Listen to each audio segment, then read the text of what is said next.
Well, good afternoon. Welcome to Between Two Ellens. I'm Ellen Pogemiller with House District 88. I'm Ellen Hefner with House District 87, and we are so excited to have, you are Mr. Route 66 here in the House, and we'd like to talk to you about the 100 years of Route 66. But before, tell us a little bit about yourself and House District 30. Yeah, well, I'm Mark Lawson. Thank you, Ellens, for having me here today. I represent House District 30, so Sapulpa is my home. Born and raised there. My family, I'm a fifth gen Oklahoman and Sapulpan. My family goes back prior to statehood there in Sapulpa. And little Ivy Ruth, who we were talking about before we went live, my 6-year-old little girl is now a 6th generation Sapulpan. And we have our stretch of Route 66. And excited to be here today and just talk about it.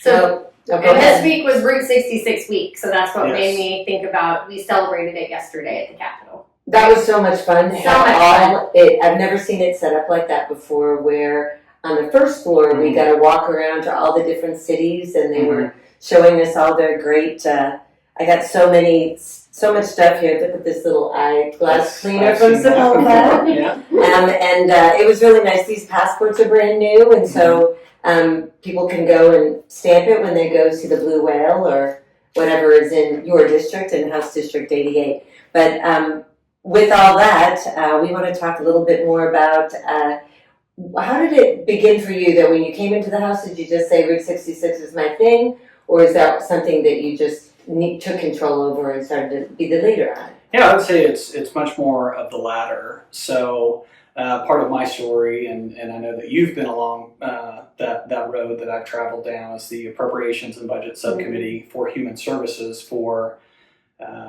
6 of my first 8 years. And really a lot of good work that we have done in that space, but it's heavy. You know, when we're talking about the Department of Human Services, we're talking about vulnerable populations, whether that's the elderly, whether that's Oklahomans with disabilities, or whether it's families and children who oftentimes are below a certain poverty level. And so those are certain strains that it puts on families, their loved ones. It's meaningful work, but it's very, very heavy, and there are not a lot of us who really jump into that work. And so a lot of our colleagues, as I'm sure you guys are aware, when an issue comes up from their district or one of their constituents in the human services space, they would often run to my office, like, can you help with this? And again, it's happy to do it. I don't want anyone that's listening or you guys to misunderstand me. Like, I'm very proud of the work that we did, but it's very, very heavy. And after many, many years, it is kind of hard, and you take some of that work home. And so I wanted to have something here in the legislature that was pure joy. That was kind of the yin to the human services yang. Gotta balance it out. And that was just happened to be Route 66. Now listen, I will admit it, because it is part of the story, and it's part of the story I want to share with those that are listening. Growing up as a 5th generation Sapulpan, like, it was Mission Street, and then it turns right, Dewey Avenue. It was kind of Mission and Dewey. Like I took it for granted for several years. But here we are now in 2026, and going back a couple of years, we were looking forward to the centennial of Route 66. And so I chose that as kind of my fun thing to do while I was here. Because as you've traveled, and I believe both of your districts are along the route, you've got a piece of it. That's what I was shocked by, is how many legislative districts, both House and Senate, that Route 66 actually runs through. And the beautiful thing about it is that each little section of that road is so different. I mean, the whole vibe of Route 66 is being weird and kitschy and fun and unique. I mean, a blue whale in Catoosa. It's ridiculous for anyone to try and replicate that. But that's Catoosa's little piece of the Mother Road, and all of our districts have those little places. That's what the traveler is looking for. And just over time, building that coalition, when we saw how many legislators had a piece of the road, we created the Route 66 caucus to try and share some of those stories and prepare for the centennial. And it really has, like, in many ways, it has been more than ever I could expect it to be when that yin to the human services yang, because Route 66 is just so much fun, and the cool stories that are there, and I think we've done some good work. I'm happy that you brought up, I think that's something that people don't realize, is that we're just not reading laws, reading bills and saying, oh, we can go home and be okay with it. And really grateful that you brought that up, because it is hard work, especially in that human services space. And I would always tell people that you have to, I say that the shallow part of me always likes to dress nice, to balance out the stuff that we really work with human capital, and then how do we balance it in our brain. And when you brought up Route 66, the caucus, I was like, thank goodness. It was really nice. And that was your first year. Yep, that was my first year last year. I was like, what is this caucus that we're in? And I was really excited about it, because it did come at a time where, the House and Senate move in different ways. And I was so happy that it was brought up. It was a lot of joy. So thank you for doing that.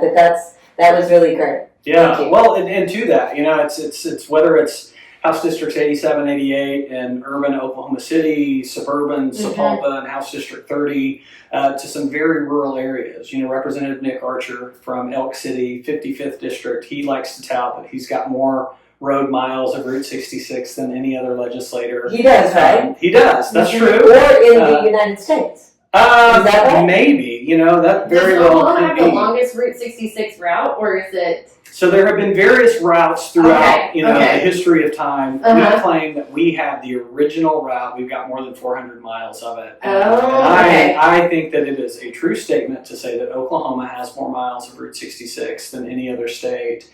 And it is an easy tie that binds. I have said this, and I mean it in the most beautiful way, that Route 66 is a cult, but it's one of the good cults.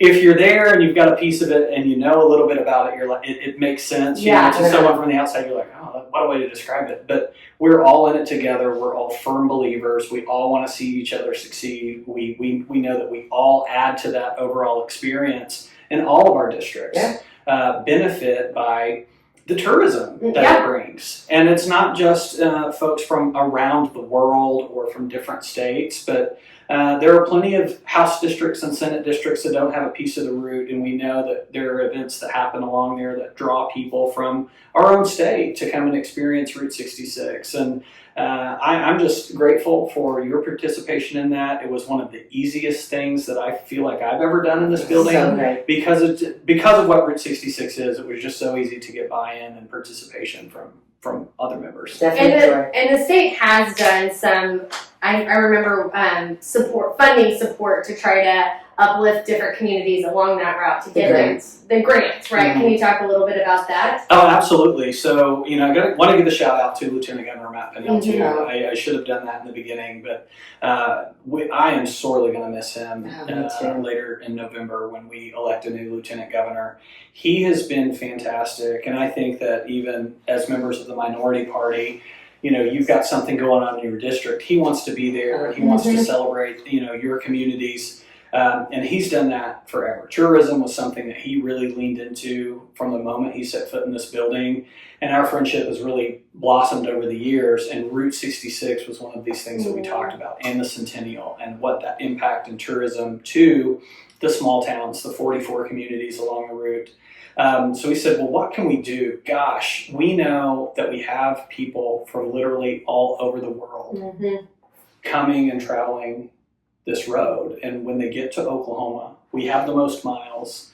Our rich native history and culture along the way. That's what a lot of our international travelers think of when they think of Oklahoma, as cowboys and Indians, or the Cherokee Nation.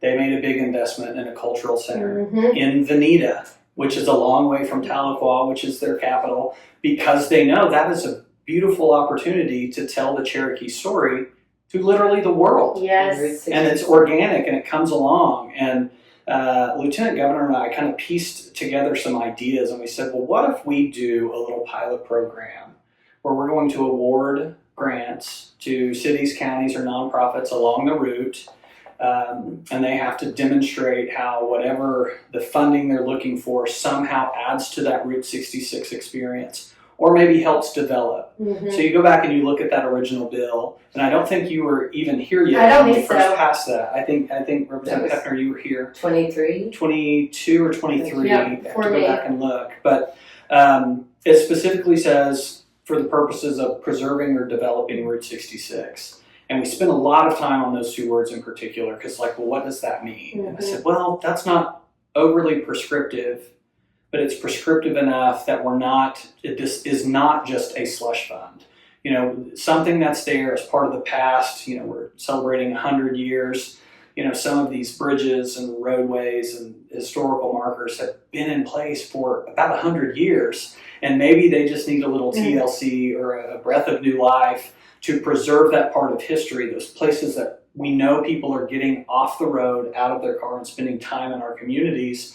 Or, you know, maybe it's just time that we do something new and fresh because we've got the next 100 years to look forward to. And we know that appeal is generational. Yeah. And so we left it kind of open-ended there. We created the commission. And our biggest fear, as I was kind of initially building that coalition, was what do we do if the applications that we receive are just duds? You know, and because anytime you say, oh, there's a grant available, undoubtedly you're going to get a ton of requests. But you just want to make sure, does this tell a part of the story of the history of Route 66? Does it add to this experience? The commission was great. Took a little while to promulgate rules about how that was going to happen. That was reviewed by us. We approved those rules. We couldn't. Our hypothesis or our fear of having a bunch of bad applications, we couldn't have been farther from the truth. It's quite the opposite. I think we're through the fourth round already of these applications, and there's about $3.3 million. We do two rounds a year to equal the 6.6.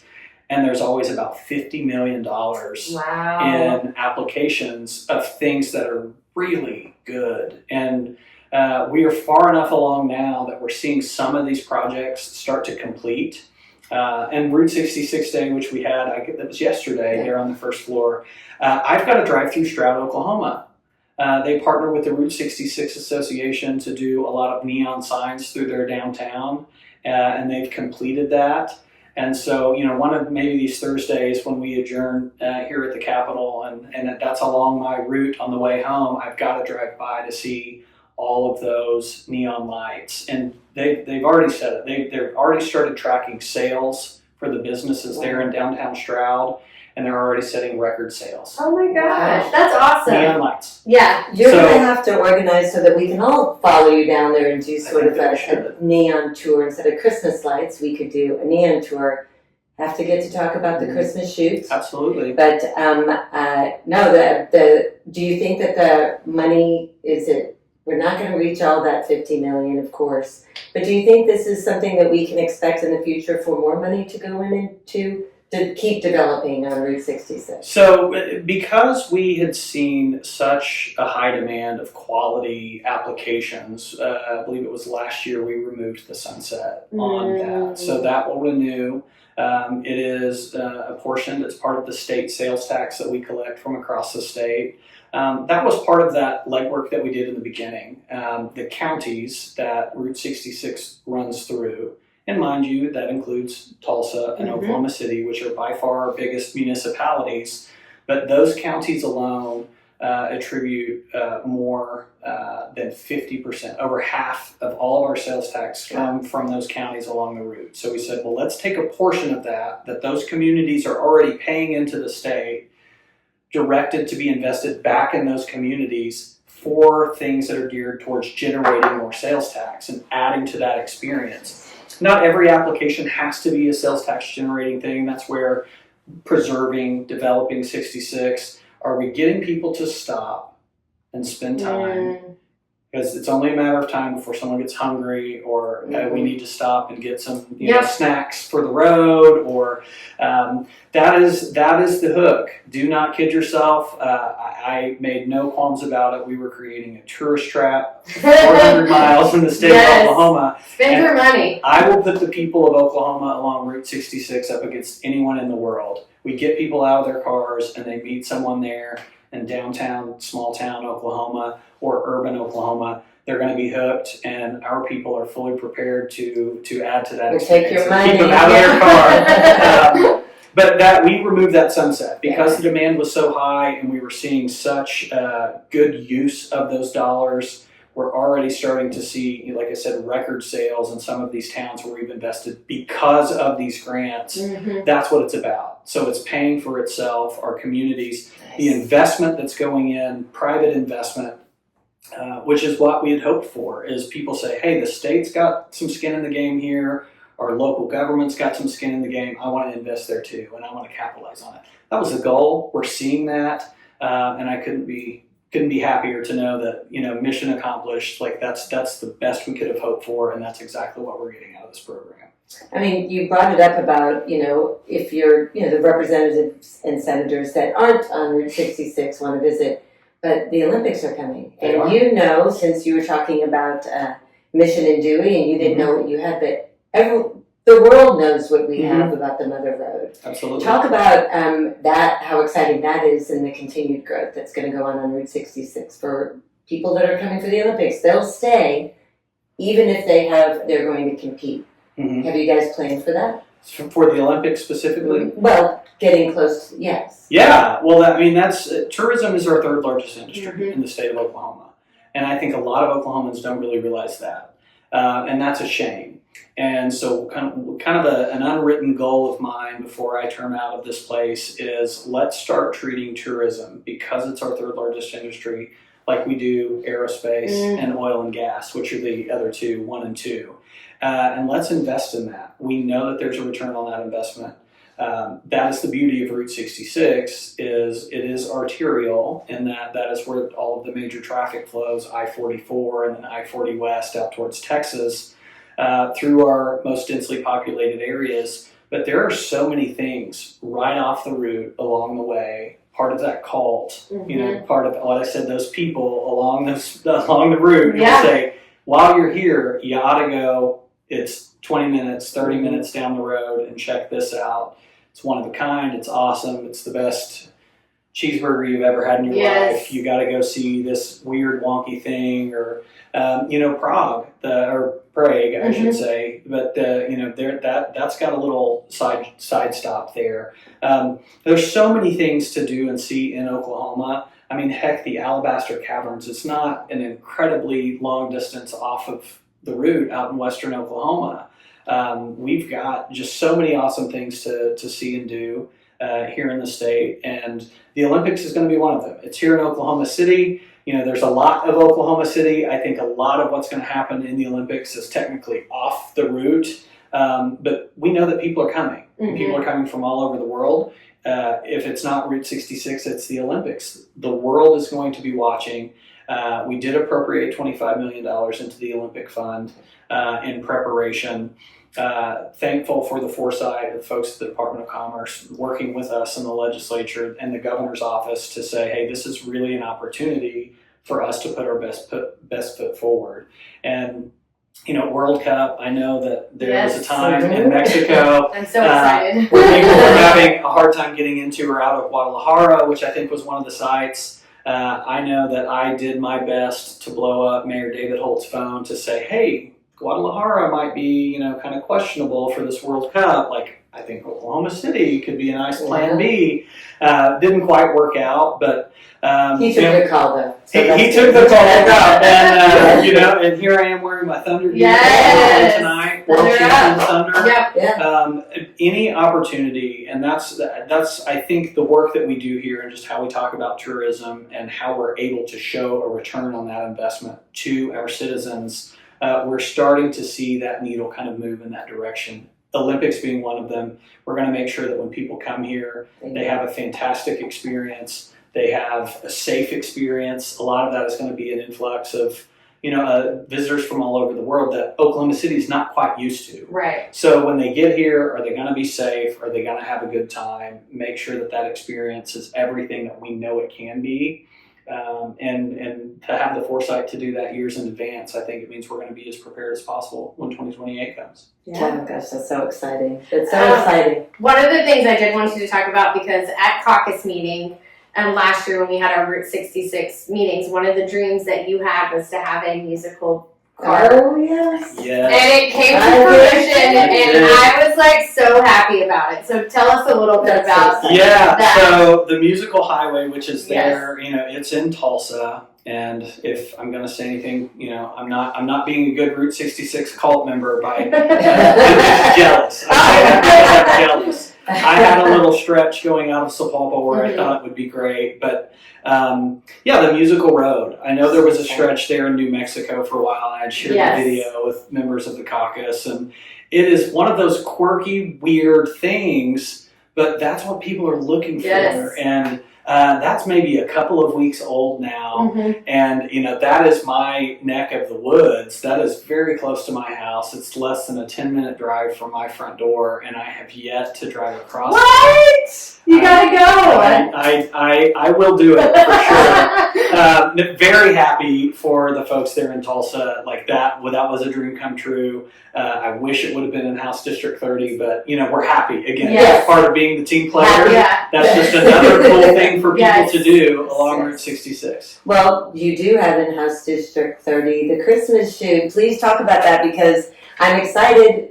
Back in 2026, so it'll Absolutely. be here this Christmas. Tell us about the shoot. Yeah, so I think it is the coolest thing that happens along Route 66 in Oklahoma every year, and I realize that I may be a little biased, but the Christmas shoot, that is in downtown Sapulpa, so Dewey Avenue, which is Route 66, historic Route 66 in downtown Sapulpa.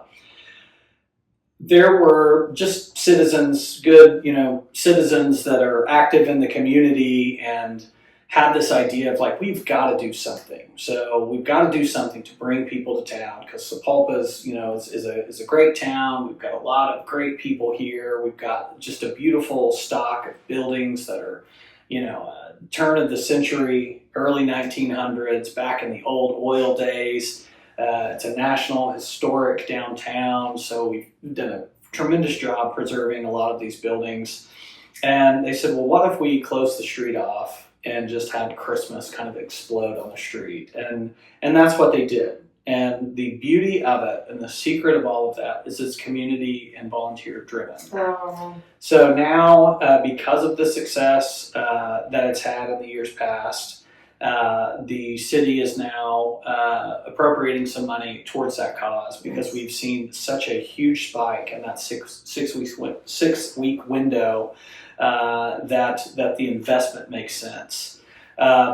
This is something locally, but I know that the city has partnered like with our little Main Street, Sapulpa Main Street, or Sapulpa Chamber of Commerce, as well as the 501c3, which is the Christmas shoot, so that community members, businesses can donate to because it is a huge undertaking.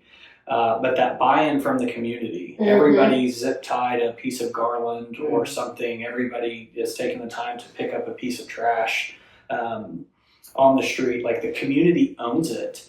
And it's the coolest thing. It is the Christmas spirit, it is true, it is Hallmark kind of Christmas, 500,000 people. Oh my gosh. Coming so in a 6-week period. So just before Thanksgiving, we shut down the road, and then it takes a few days to get all of the structures up and to get it decorated, and then we have our big lights on ceremony, and then for the next 6 weeks through the new year, the Christmas shoot is open. And so many of our vendors and businesses that are there that have really leaned into it have said they make more money in those 6 weeks than they would the rest of the year combined. And the city has started tracking like visitors, through cell phones of who comes and where did they come from and how long did they stay. And 500,000 people in a town of 22,000 is just phenomenal. That is phenomenal. And I kind of rub it into Jinx's face a little bit. There was always kind of some rumblings in Sapulpa of like, well, Jinx is this or Jinx does that. They're talking about Sapulpa. I do want to mention one thing. We didn't have it last year because we were doing a massive renovation of the streetscape there on that section of Dewey. and it got pushed out because of weather. We had a very wet spring and summer, kind of delays construction, but laying all new wastewater and water infrastructure below. It is now back open. It is phenomenal. It looks great. All of our light posts now are going to serve as like structural, they have the structural integrity service chute support. So it'll be a lot easier to get the stuff in and up. Nice. It's going to be bigger. It's going to be better. We've had several businesses take that downtime to kind of do some renovations and open up new shops. Oh, wow. It is always a waiting list on the food trucks and the little vendors. It's a success. And is it Monday through It is. Saturday, every 7 days a week? 7 days a week. Okay. Now, sometimes, some of our businesses will choose a couple of days, and it's usually like Monday or Tuesday, which are kind of the slower days. But I want to brag on Archie and Terry there at Route 66 Market. They said as long as there's people out on that street, they're going to stay open. Now, they usually take the month of January off because they're so worn out. But it is open. There are community events that happen in those times too down there. And the city hosts come and make your own Christmas ornament night. Oh, wow. We've got a local church who comes in and does a live kind of nativity walkthrough, petting zoo kind of thing. There are a lot of our local churches who will lend their choirs to do some Christmas caroling down there. Every bank takes a different kind of weekend to serve hot chocolate. All of this is free. So I do need to say this. We want people to come and spend all the money you want to spend in Sapulpa during the Christmas shoot. We certainly do. But part of the vision when this was first put together was we wanted every family to be able to come and experience that regardless of their means to participate. I love that. And so there are snowball fights, which are kind of those woolen, dryer balls on the courthouse lawn, and people will do some face painting or make the decoration, pictures with Santa that are donated so that families that don't have means can come and still participate. So it really is a community event. Christmas spirit. It's the Christmas spirit. And that's why Sapulpa is the coolest place in the world. Well, I love how you call it's a cult, because like states, have cities that are next door and they're friendly. But that Route 66 connection, we all want all those cities to succeed. Absolutely. And so that's really that's a really good idea about the cult, that we all are kind of rooting for others, even though there may be I want the music, I want that in mind, but we still are very happy that it's there. Hey, I need to go back and say I'm very thankful for the Christmas shoot, and if I had to choose the Christmas shoot or the musical road, I'm all in. All in. Well, there's so much out there. All these little QR codes. This is Yukon. They have Christmas lights, but there's so much out there that all the towns are saying we want you to come here. So it's exciting, and I can't wait to see some webpage so we can find all that too. Yes. But so excited that you're here. Any other questions that you have, Ellen? No, I think we usually end our podcast where you get to ask the Ellens a question. Yeah, well, I would say, so being the Centennial, we had Route 66 week. Why don't you tell me the best Route 66 piece in your district? Oh. Well, if we're going to go see one thing in House District 88, which I think you have the small, no, actually, it's Representative Clinton. So side note, but that is the question. She's got the smallest piece, but it's the Cyrus Avery Bridge. Cyrus Avery is like the granddaddy of Route 66. So even that very small piece, that is such a meaningful piece. Definitely. So anybody listening, they're in your districts. Why do they got to go see along Route 66? Well, what's funny is we have a Route 66 text with all of the members in it. And I don't know if you know the answer of what happened, but I think you sent out a text and said that Senator Langford in D.C. was going to have a Route 66 event. And what desserts should we bring? And I will say that Cheevers, I suggested the ice cream ball. No. Everybody else said the carrot cake. But I was surprised by the number of legislators not in the district who quadrupled down on Cheevers being an incredible stop for great food and great dessert on in my neck of the woods. I would say the chicken fried steak with the jalapeno gravy. Oh, absolutely. Yeah, that's pretty great as well. Yeah. So my district has the beginning of the Magnificent Mile, but there's nothing there to commemorate it. I've asked some of the Auto Dealers Association that they should put up a neon there and to at least put their name on it. But the best place to eat on Route 66 in my district is closed, and hopefully we can keep it open. It was Ann's Chicken Fry. There's a pink Cadillac in front of it. Yes. And it had such a great neon, and it was a diner style, but COVID got it. It's still there, still hoping that maybe some grant or something could help get that open again, because it's really a great place. Sure. So. And Big Truck Tacos on Tuesdays is having a Route 66 taco. Okay. So everyone There you needs to go. go on Tuesdays to get their taco. So Representative Josh West, who's got a little piece of Afton up there in northeast Oklahoma, his favorite place down here in Oklahoma City is Big Truck Tacos. The best. BTT. Yep. Well, we'll have to have a caucus and cult meeting there. We should. Yes. Oh, they would love to They partner with us. would. They would love it. Yeah. But So. definitely, so many great things on Route 66. So happy that you're here. We have wanted to have you on for such a long time. I do think that you are the chairman. I love Lieutenant Governor Matt Pinnell with this, but truly in the House, you are the chairman of Route 66. So Well, thank you for coming. Yes, and sharing thank you with so us. much for being a part of it today. Thank you all.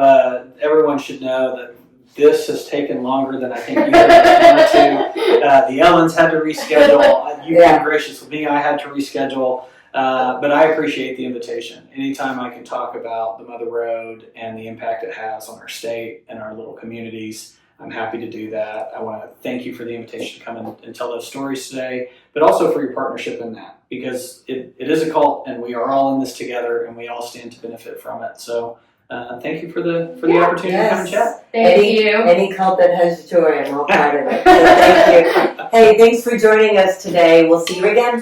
Bye.